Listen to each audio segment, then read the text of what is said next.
Hi everyone, welcome to Student Tech Genius.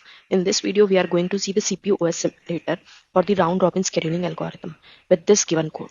So, we need to create three processes P1, P2, and P3 for the time slice of 10, 15, and 20 seconds, and we need to calculate the average waiting time.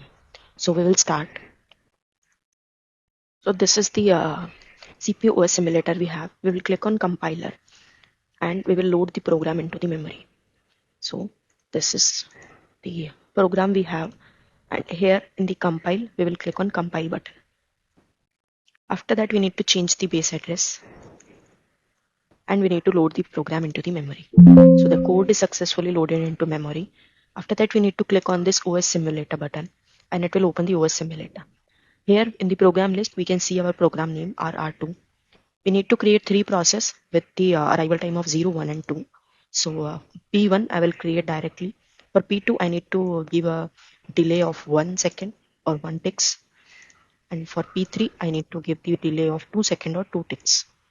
So P1, P2, P3 I have created with 0, 1 and 2 delay. After that I need to choose the round robin scheduling algorithm for the 10-second time slice. So this is 10-second time slice round robin algorithm, and I will click on start button. So here if you execute the program, it is giving me an integer overflow error.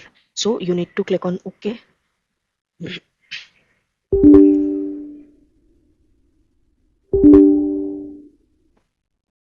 Now program will be completed. Here we can view the logs. In the logs we can see that these are the states for P1, these are the states for P3, and these are the states for P2. After that in the end we have average process waiting time which we need.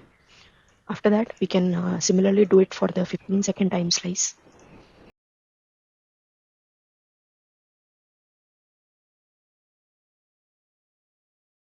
Here for the 15-second time slice I am starting the process. Same, you need to click on OK.